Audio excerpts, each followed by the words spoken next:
Hi, my name is Jasmine, and I'll be giving you an example of a STEM education practice where digital technologies were used as an essential tool. I designed this activity for foundation phase students. Aspects of the Australian curriculum will be addressed with this activity. Students will collect, explore, and sort data and use digital technologies to display that data to convey its meaning. My student was sent on a solids, liquids, and gases scavenger hunt and recorded his data on a table, classifying an object as either solid, liquid, or gas. Okay, you have 5 minutes to record as many solids, liquids, and gases as you can see.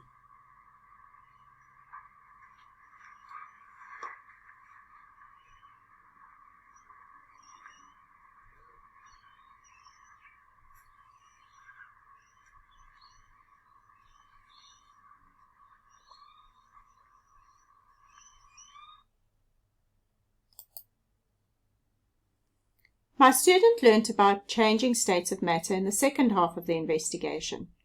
5 solids were placed into bowls and their melting times were recorded on a table. In a classroom situation, I would have divided students into groups, as this would make the task more manageable and they would also be able to develop their communication and collaboration skills.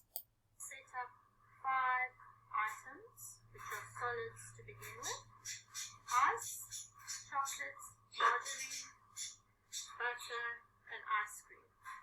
We're going to put some warm water in the tray and time how long it takes for each item to melt. Start the timer. Go. How much?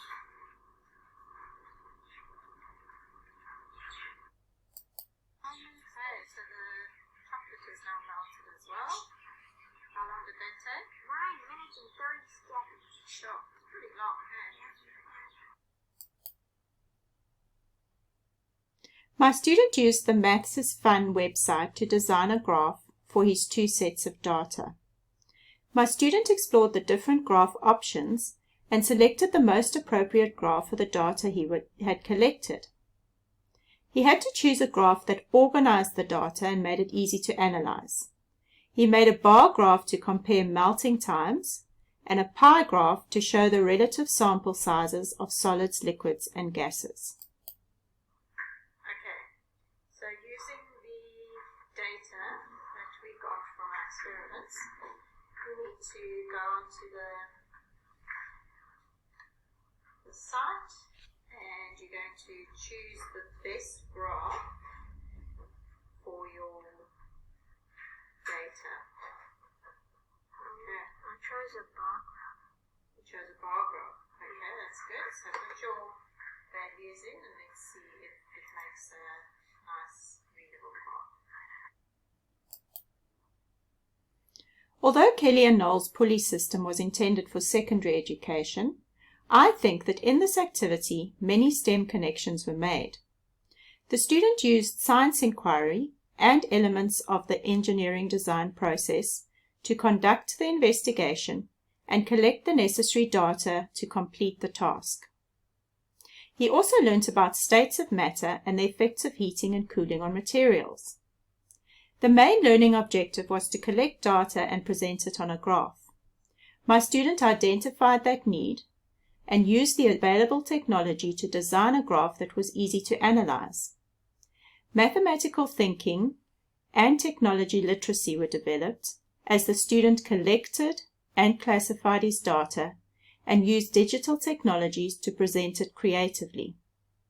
By choosing the most appropriate graph for the collected data, he was able to appreciate the usefulness of the different data displays and make the connection between mathematics and the real world.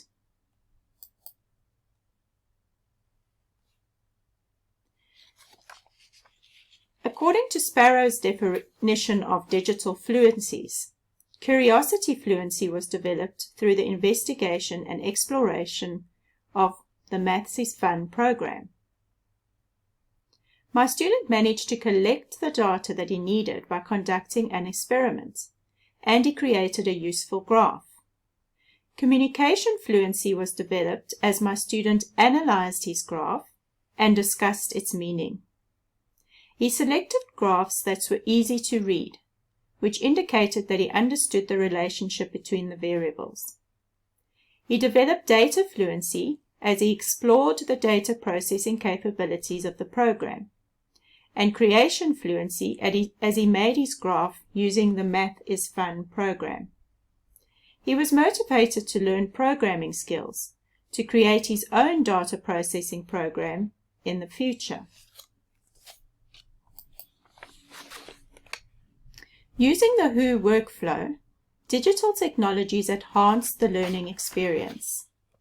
The main objective of the activity was to improve students' fluency in collecting, capturing, and displaying data. I chose a simple design digital technology tool because understanding and analyzing data is a difficult concept for a Year 2 student. The website was easy to use and gave my student the opportunity to explore all the graphs available before selecting the most appropriate one. Without the technology tools, my student would have to draw his graph, which would not be as accurate, and he would not have had the chance to explore all the ways that data can be displayed. Digital technologies allowed my student to present his data visually, and the learning objectives were met. When applying the activity theory, I identified a contradiction between the student and the digital technology tools.